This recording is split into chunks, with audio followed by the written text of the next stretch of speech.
Friends, যদি আপনি কোনো সময়ে অতিরিক্ত মাত্রায় তীব্র থেকে তীব্রতর দাঁতের ব্যথা অনুভব করেন, কিংবা আপনার বাসার কেউ তীব্র থেকে তীব্রতর দাঁতের ব্যথা অনুভূত হচ্ছে, কিংবা তীব্র থেকে তীব্রতর দাঁতের ব্যথায় কষ্ট পাচ্ছে, এমন সময় যখন কিনা ডাক্তার পাওয়া প্রায় অসম্ভব, কিংবা ডাক্তারের কাছে যাওয়া অনেক বেশি কঠিন, কিংবা এমন জায়গায় অবস্থান করছেন যেখান থেকে কিনা ডাক্তারের সেবা নেওয়া অনেক বেশি কষ্টসাধ্য, কিংবা ফার্মেসিতে গিয়ে ওষুধ আনা অনেক বেশি কষ্টসাধ্য ব্যাপার, এরকম মুহূর্তে আপনি কীভাবে অতি দ্রুত দাঁতের সমস্যা থেকে মুক্ত হতে পারেন, দাঁতের সমস্যার সমাধান করে মোটামুটি একটা সুস্থতা লাভ করতে পারেন, এবং পরবর্তীতে গিয়ে হয়তো বা ডাক্তারের শরণাপন্ন হলে আপনি দাঁতের সমস্যা থেকে অতি দ্রুত সুস্থ হতে পারেন এবং স্বাভাবিক পর্যায়ে ফিরতে পারেন। এজন্য প্রাথমিকভাবে খুব দ্রুত একটা ব্যবস্থা করার জন্য, যদি আপনার ঔষধের দোকান থেকে ঔষধ আনা অসম্ভব হয়ে পড়ে, তাহলে আপনাকে কোন পদক্ষেপটি নিতে হবে সেই সম্পর্কে আজকে একটি গুরুত্বপূর্ণ ভিডিও। তাই না কেটে সম্পূর্ণরূপে ভিডিওটি দেখবেন, এবং এখনও যারা সময় স্বাস্থ্য কথা চ্যানেলে সাবস্ক্রাইব করেনি তারা অবশ্যই সাবস্ক্রাইব করবেন এবং পাশে থাকা বেল আইকনে ক্লিক করে নিয়মিত আপডেট নেবেন। চলুন মূল আলোচনাটি শুরু করা যাক।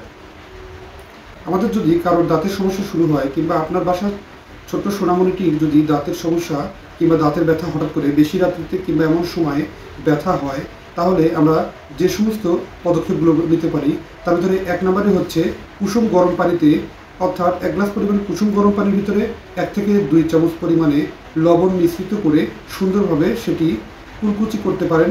সুন্দরভাবে সেই গোলানো পানি দিয়ে যদি কুলকুচি করা যায়, বারবার কুলকুচি করার মাধ্যমে ধীরে ধীরে কিন্তু আপনার ছোট্ট সোনামণিটি কিংবা আপনাদের যে কারোরই দাঁতের ব্যথা খুব দ্রুত কমে যায়। যদি এতেও না কমে, তাহলে দ্বিতীয় ধাপটি হচ্ছে কুসুম গরম পানির ভিতরে দারচিনি দিবেন, ভালোভাবে সিদ্ধ করে নিয়ে পরবর্তীতে সেই দারচিনি মিশ্রিত পানি দিয়ে বারবার কুলকুচি করলে দাঁতের ব্যথা সাধারণত কমে যায়। যদি এতেও না কমে দাঁতের ব্যথা, তাহলে তৃতীয় ধাপটি আপনাদের জন্যই। তৃতীয় ধাপটি হচ্ছে সুন্দরভাবে কুচি করা পেয়ারার পাতাকে সুন্দরভাবে সিদ্ধ করবেন, এবং সেই পানি দিয়ে সিদ্ধ করা পানি আর সেই পানি দিয়ে কুলি করবেন, এবং পেয়ারার পাতা কুচি অংশটি আপনারা দাঁতের গর্তে, দাঁতের ব্যথার যে ফাঁকা অংশগুলোতে কিংবা দাঁতের ভিতরে যদি গর্ত হয়ে থাকে সেই গর্তে লাগিয়ে রাখতে পারেন।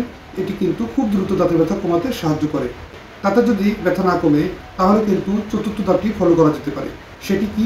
নিম পাতা সুন্দরভাবে ধুয়ে, এটি কিন্তু সুন্দরভাবে ধোয়ার পরে সিদ্ধ করা পানি দিয়ে বারবার কুলি করার চেষ্টা করুন।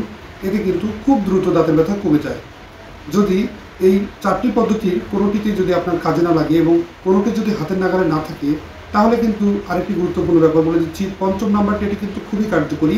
সেটি হচ্ছে টুথপেস্ট। আপনার বাসায় যে টুথপেস্ট আছে সেই টুথপেস্টটিকে আপনি সুন্দরভাবে আলতোভাবে হাতের আঙ্গুলে নিন। নেওয়ার পরে আপনার যে দাঁতটি ব্যথা করছে সেই দাঁতের উপরে একটু বেশি করে লাগিয়ে রেখে দিন। লাগিয়ে রেখে দিলে কিন্তু ধীরে ধীরে আপনার দাঁতের ব্যথাটি রাতিতে 1 থেকে 2 ঘন্টা কিংবা যে কোনো সময়ই 1 থেকে 2 ঘন্টার ভিতরেই দাঁতের ব্যথা মোটামুটি অংশেই কমে যায়। এর পরবর্তীতে কিন্তু আপনি নিশ্চিন্তে থাকতে পারেন। কিন্তু এটি করার পরেই আপনাকে চুপ থাকলে হবে না।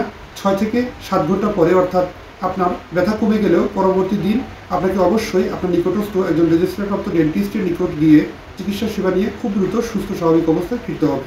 তা না হলে প্রতিনিয়ত একটানা একই পদ্ধতি ব্যবহার করলে আপনার দাঁতের সমস্যা প্রথমে যেভাবে ব্যথাটি কমে যাচ্ছে, পরবর্তীতে কিন্তু সেভাবে নাও কমতে পারে।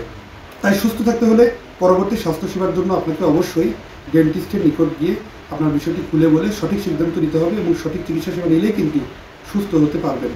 ধন্যবাদ। আজকের অংশটি এ পর্যন্তই শেষ করছি। পরবর্তীতে নতুন কোনো আয়োজন নিয়ে এসে হাজির হব। সে পর্যন্ত ভালো থাকবেন, সুস্থ থাকবেন, আর সময় স্বাস্থ্য কথার সাথেই থাকবেন। আল্লাহ হাফেজ।